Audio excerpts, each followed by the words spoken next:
Hello, hello. This is Kristina, your host today, and today is a new episode of KSM Podcast, Going Business Online with Kristina. And my dear audience, today such a pleasure. Such a special episode to have my two amazing guest speakers, Lady Sutton McCraney and Lace. And today I wanted to talk with you, ladies. So, Sutton, would you like to introduce yourself, who you are, and what you do? Christina, it is so lovely to be in your company again, and greetings to you, your audience on KSM Growing Business Online Podcast, as well as your family, Christina. So, wow. Well, as you said, my name is Sutton McCraney. I am a leadership strategist. I'm also the co-founder of Flavor Room, homeschool mom of four, and United States Air Force veteran. And thank you for joining today and welcome again. You know, you were a guest speaker, it was maybe 2, 3 years ago, but Yes. now you are a guest speaker with your partner. So, in a business, of course. And Lace, tell us a little bit about you, who you are, and what you do. Thank you. Thank you, Christina. Lovely to be here. And hello to your lovely audience as well. So I know I'm new to your world, not new to Sutton's, but my name is Lace Flowers. I am the founder of Empire Kitchen and I am the other half of the Flavor Room. So I bring not only the leadership piece in the Flavor Room, but I also bring food workshops and sustainable nourishment for performance as well to the community. Oh, it sounds great, really amazing, and thank you for joining today. So, Sutton, tell us a little bit about your background for our audience, for people, for listeners who don't know you. Well, like most things in life, Christina, my path has been meandering. As I said, I spent the formative years of my early, and then I had an epiphany one day that I wanted to leave the Air Force and start a fitness boutique here in Morocco. So that was right before the pandemic, and that didn't work out. And then I was just kind of floating around, went back to school and monetized my own podcast by accident and started doing project management and some other things. And a friend of mine was starting their business and they came to me for some advice. And they said, why don't you start your own thing? And it never occurred to me that that was even possible, that people would pay me money to talk to them on Zoom. It was all very strange. So eventually I decided to just take the plunge and I did what most people do, at least stateside. I opened up an LLC. I registered a business, not really knowing what I was going to do. So floated on some more, and I was a chronic planner. Like I was still in this space where I wasn't taking action, but making myself feel like I was taking action. So I would have these cute little notebooks and write down all these ideas. And eventually someone called me out on it and they're like, yeah, I see you're always writing these notebooks, but what are you doing? Light bulb went off. Well, maybe I should be doing something. So that's when I hired my first business coach, and things kind of just changed for me from there. And fast forward a little bit, where I was being told that I needed to be in spaces. Right. That's what we're often told about starting or growing a business. You need to get out and know people, right? Network. So I was doing that and didn't really feel comfortable because I was finding that in these spaces, there were not people that looked like me or had a similar background as me with, similar life experiences. So, but I kept forcing myself to go because I was thinking, well, maybe it's my mindset. Maybe successful people just are not Black and Muslim. I don't know. I need to do something here. So I just need to keep going because that's what all the experts say. Then I realized something, that all these spaces were kind of set up the same way, where people are in a Zoom room, they're pitching to each other, ring around the rosy, and they go about their day. It was with those observations that I realized that I could do something and do it 100 times better than what was already out there. And so that was kind of the concept of the flavor room. And I sat on that idea for a number of years, about 3 years. And Lace and I have known each other for about the same amount of time. We just happened to be, and funnily enough, a networking thing together. And I asked her if she knew anyone that would be interested in partnering on an idea. And she said, well, maybe, what is it? And I told her about this idea I had. And, she raised her hand. And with 24 hours, we had sold out our founding member spots. That was back in August of 2025. And so here we are, March of 2026. And we're proud to say that the Flavor Room has approximately 14 members represented by 5 different countries. And we are growing consistently. A lot of interesting things going on for us behind the scenes, growth-wise. We released our independent research paper last month, so that's been really exciting as well, and lots of opportunities coming up with that. And thank you for sharing that. And I'm so excited that you start with in your partnership, because when I met you, I know you also were in the area of coaching and helping moms and mompreneurs and also to grow their business. And I'm so excited today that you can share your partnership with Lace. So Lace, would you like please to share about your background, and then we are going to talk about your partnership, your researches, and what you do in your common business. How can I say that? Yes, absolutely. Thank you. So, my background is in mental health nursing. It's kind of where it all began. But it really, for me, all of this starts back at university. So, I got to university and had been eating great food my whole life because I grew up in a Jamaican family. And if you know anything about Jamaicans, they love to eat and we eat wonderful food. So, got to university and started to recreate all the stuff I grew up on. And there was an incident with baked beans. So one day I went into the shared kitchen and one of my flatmates was in there looking at a can of Heinz baked beans and he was flustered. He was freaking out. And I was like, hey man, what's wrong? And he was like, there's no cooking instructions on here. I don't know what to do with this. Like, I don't know how I'm going to feed myself. And I was like, oh my, this is bad. So I kind of coached him through how to heat the baked beans because you only need to heat them. They are cooked. And I did tell him, you can eat these cold. They won't kill you. And that was a pivotal moment in my life. Although I was only 18, I knew that my kids were never going to get to university and be in this kind of baked bean predicament. That wasn't going to happen.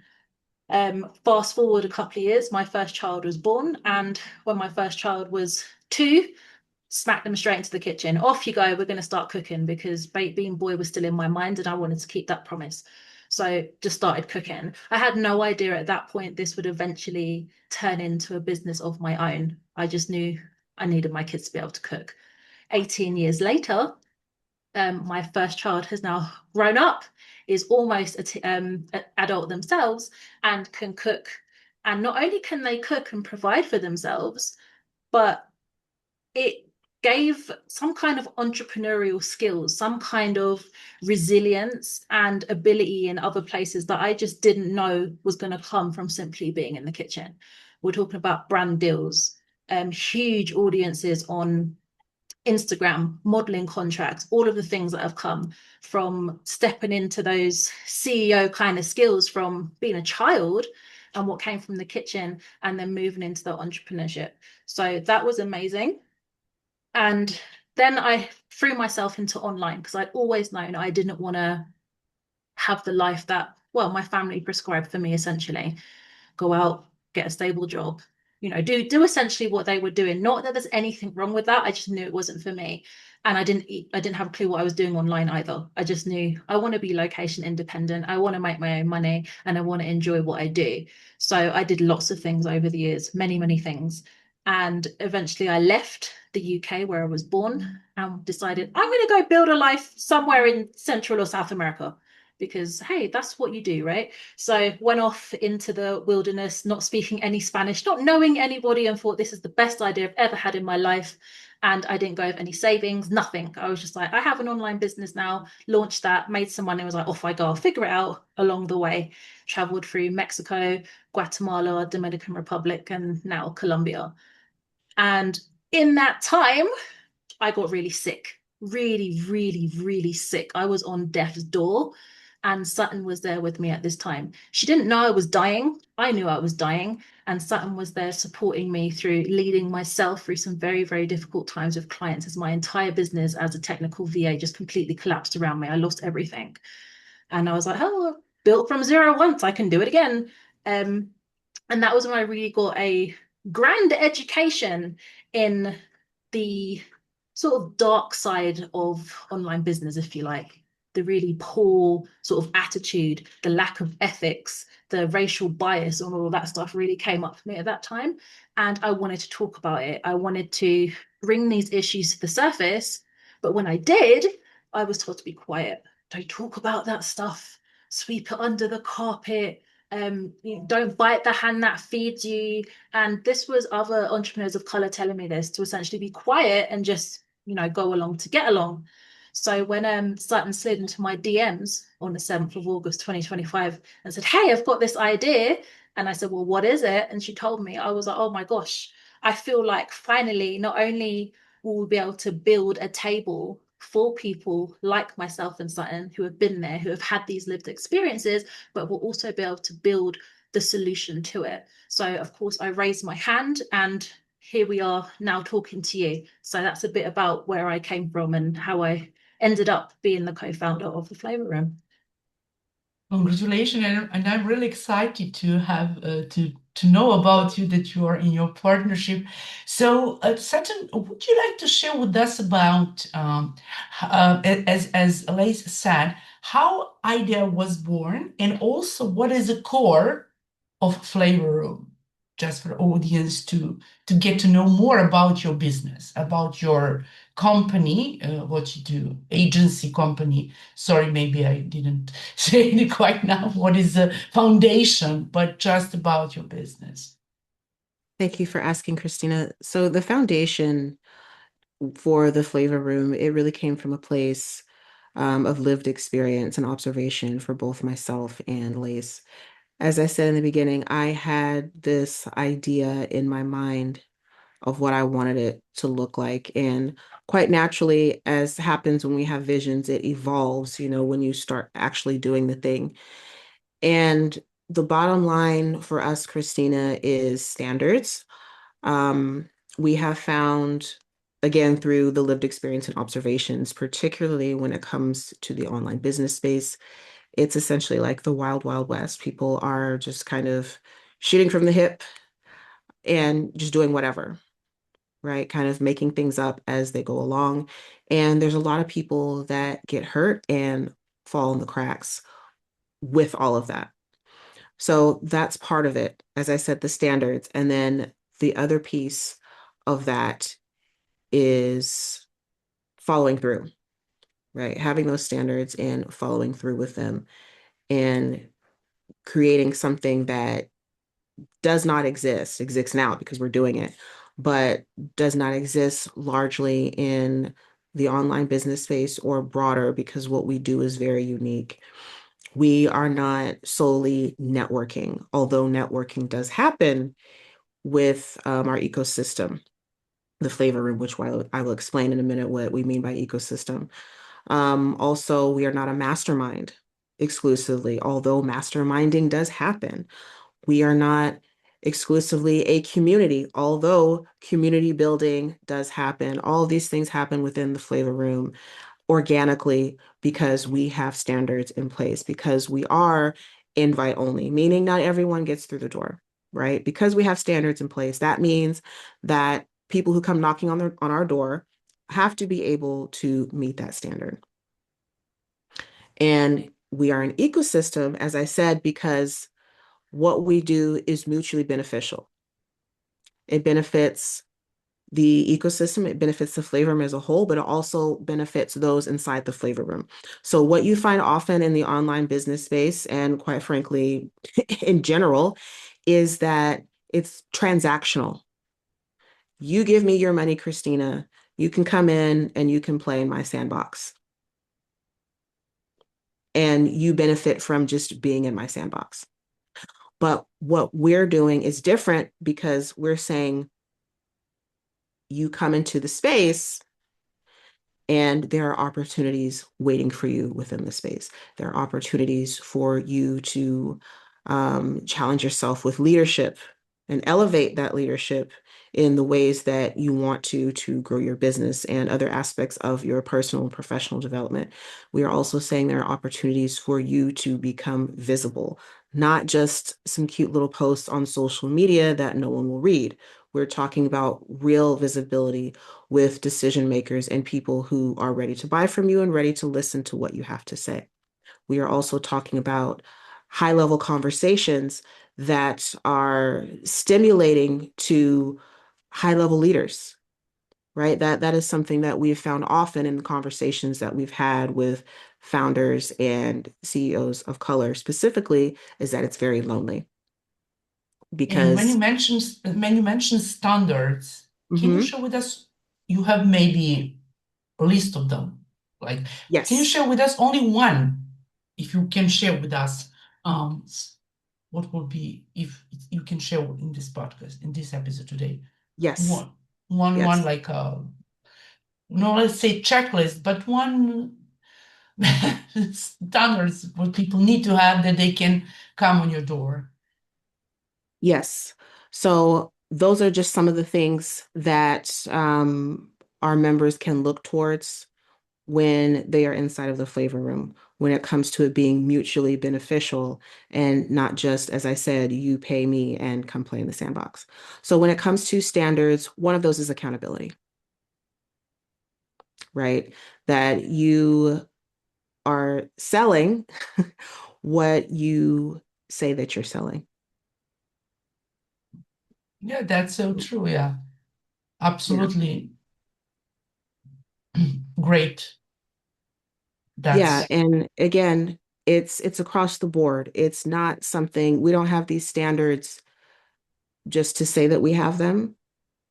We actually mean it, and everything that we do, even down to our messaging, is aligned with those standards. So much so, and you live those standards. You absolutely, live like this is absolutely, what you do, what you express that you do, and people can feel that absolutely. that you just have them to move Tells forward. some people, as we've seen, and it attracts others.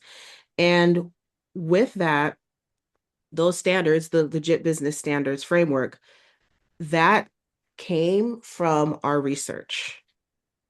You know, we were already doing those things in the flavor room, but to have it codified in writing, it came from the research that we released back in May, our research paper, as I mentioned earlier. And then from that, we said we are not stopping with anybody who's interested in it, grab a cup of coffee and go read it. That's not what we said. We said we're going a step further by offering a solution to the things that we presented in our research paper. So just to kind of divert a little bit, Kristina, if you don't mind No, discussing some of of the things that course, we of uncovered course. in our research. Go Um, ahead. so the research paper is called "Is It Legit?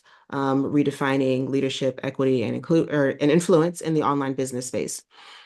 And one of the things we talked about is, which I think will be really applicable to your audience, is the the tactics that go on in sales and marketing. You know, the manipulation and how it's often framed as, okay, if someone has a large audience, well, that means that they are automatically trustworthy. Or that if they have, It tons of doesn't mean reviews, it it doesn't does. mean that is so true. It doesn't, but here we are, right? Or if Yes, here someone we are. has a bunch of testimonials where we don't know where they came from, these days it could be AI on their website that, oh, this person is an authority, we can trust them. I can pay them, $10,000 or whatever.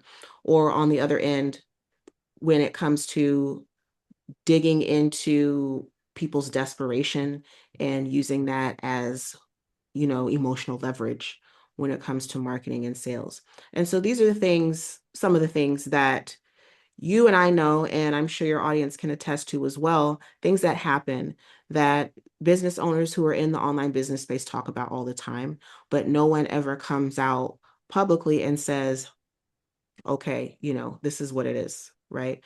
So we interviewed over 20 business owners from a variety of different backgrounds.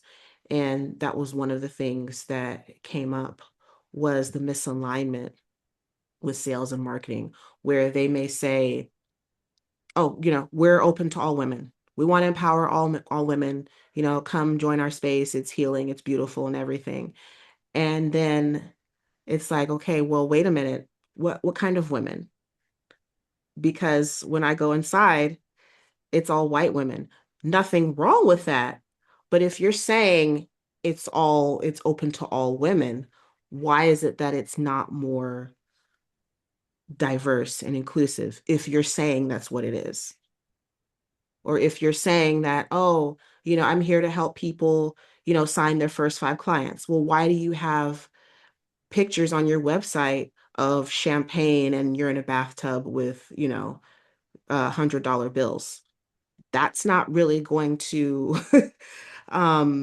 attract people who are It trying is to not sign in their first fund. alignment. It's not It alignment. is, It's tone deaf. yeah, of It's course. tone deaf, especially when we are approaching a time where there are people who are struggling, and you have someone who's positioning themselves as being for everybody. Well, your marketing doesn't speak to that. So which one is it? And these are some of the things that came up with our interviews and some of the things we addressed. I want also to continue conversation with Liz, but before that, I just wanted to express something, that there are people who say, okay, I paid, XYZ yearly membership or something like that, or just it's going to be like a magazine, to be a columnist, or to be, and say, okay, my ROI is zero. And or one lady said, okay, I had a live, it was 5,000 people and no one responded, or something like that, so it doesn't mean that people can pay. It's like that they pay, I don't know how to say it. It's like everything is empty. And I think that is so important, that if people have likes, it doesn't mean that those people are, and we don't know why they like it. It doesn't mean that they will be our clients. And people really struggle with clients. I know that from my perspective, from my podcast, for people. And people say, and I really appreciate what you do, because people really need to introduce themselves, who they really are behind the scene. If we for example, what I do, I'm right in my real life, what I do in front of my camera, hosting people. And this is something which, as you said, people can just pay something for nothing. And sometimes they feel frustrated and they say, okay, I can pay it. And this is something that we really need to communicate as a human to human to the end of the day. Either that we are B2B or B2C, or however that we can, either that we are in online or offline space.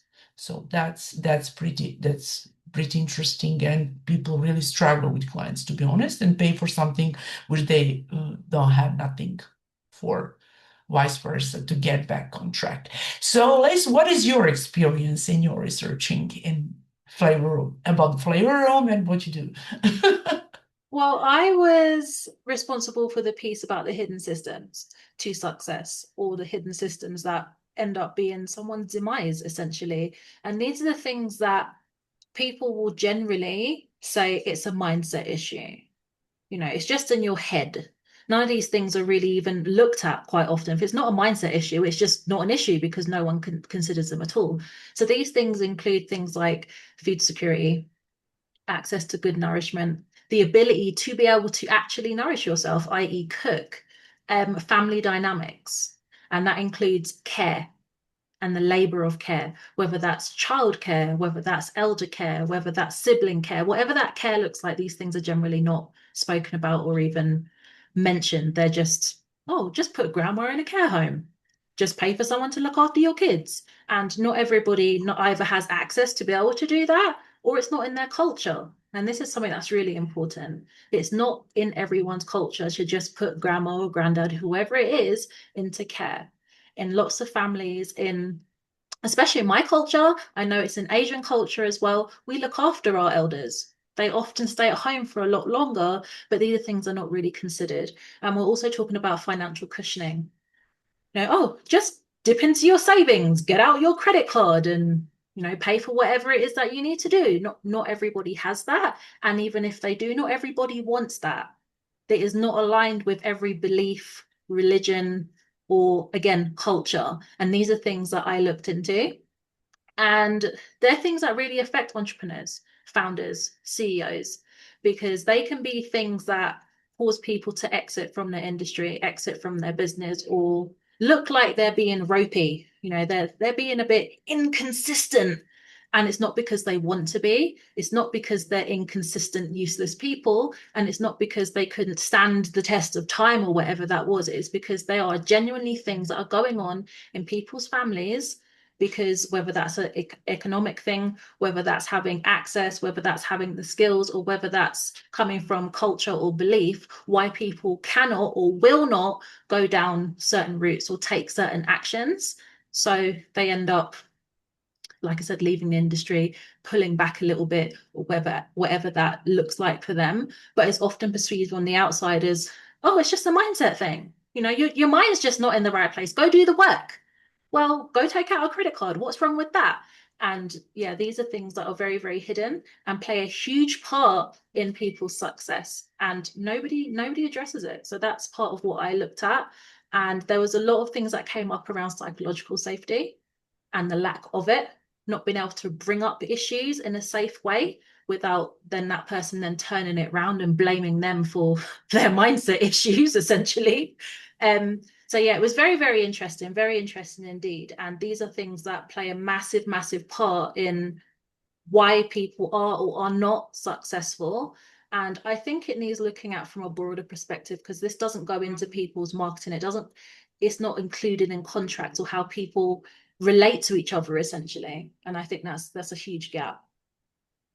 And thank you so much for sharing that. And I really I think, but you know better than me that you really do such a unique thing in this world. So thank you for I'm so happy to knowing you, and to have you as a special guest speaker today, just to share something very, very unique.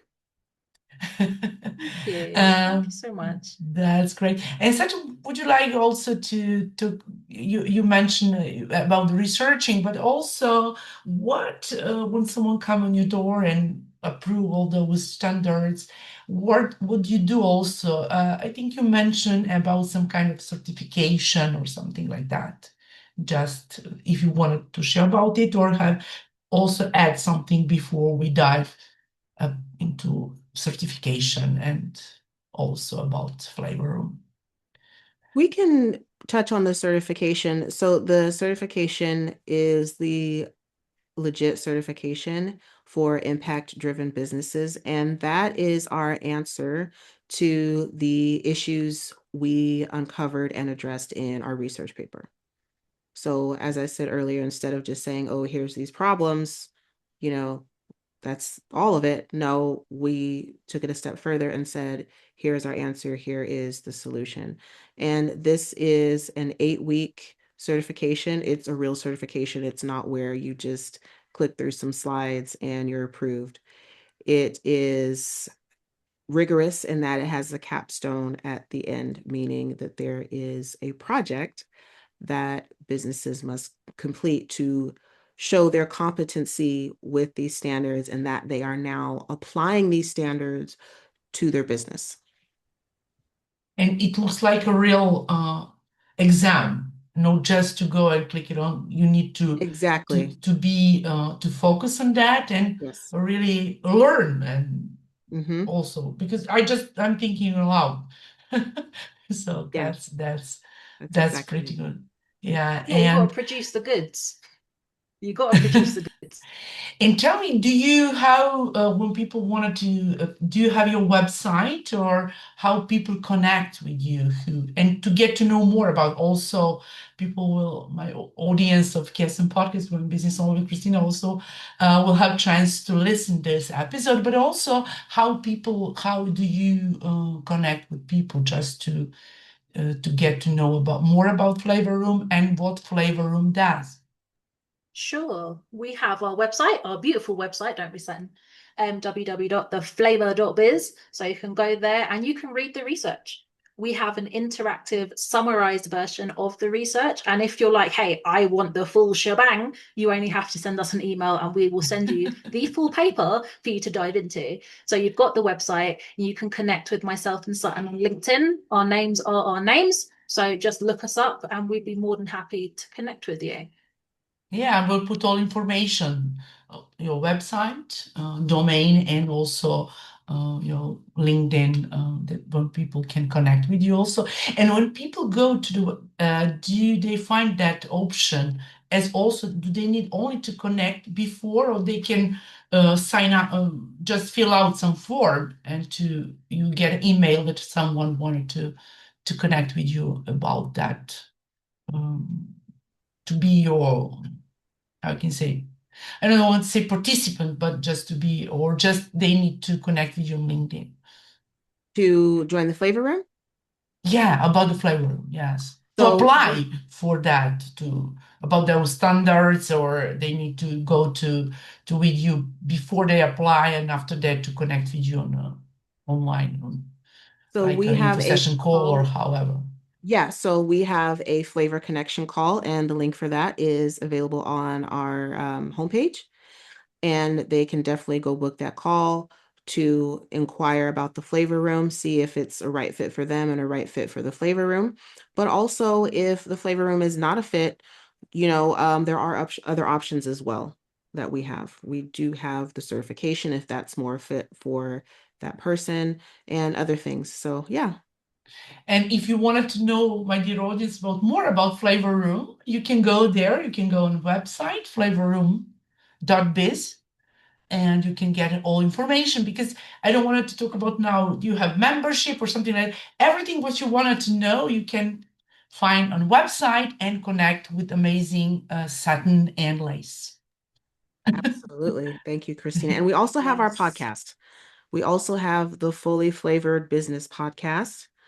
So it's a lot of fun, very different, as we often hear. But yeah, that's another way you all can connect with us further. If you like hearing the sound of our voices right now, you can hop over to our podcast and get some more of it. Yeah, I That's know that also you're an available amazing on our website. podcaster. Before Thank Flavor Room, I you. know I also was your guest on your Yes. podcast. And let me know, do you have also a link to your podcast on your website? On people can just also come to a YouTube channel to listen your podcast, or it's only for members? How No, is going with so this? they can get access to all the episodes on their preferred platform on our website. We have a podcast page there, and we always drop new episodes on our LinkedIn's. So if you're connected with us on Yeah, LinkedIn, that's another yeah. way to check out the episodes. Oh, and before we ramp up our call today, our interview, do you have something before just to message for audience, and also, Lace, do you have something to share, and also Sutton, about this unique partnership and unique work in terms of Flavor Room? Thank you, Kristina, for having us here today. And what I feel called to say to your audience as we close out today is that don't let anybody tell you what you can and can't do. If you have an idea for your business, if you have a direction you want to go, just go out there and do it. Don't let anybody tell you, well, you need to have, 10,000 followers before you can do this. Oh, you need to go climb Mount Kilimanjaro before you can do this. Just go do it. And it's all going to work out. You just have to do it and keep moving and don't look back. Thank you, Sutton. Lace, your final word. My final words. Oh, I would say pretty much the same. Don't let no one tell you what you can and can't do. It's you've got the flavor. Bring it. Go out there and bring it. It doesn't matter how crazy it sounds. You know, when I started and I said, hey, I do like VA stuff and I want to teach people how to cook, people said, you're nuts. Well, guess what? I did it all and eventually dropped the VA stuff. And now I do cooking with people. So whatever it is, go out there, do the thing. And if you want support, you want to step into that leadership, you know what to do. Cancel them all, book a call. Thank you so much, Kristina.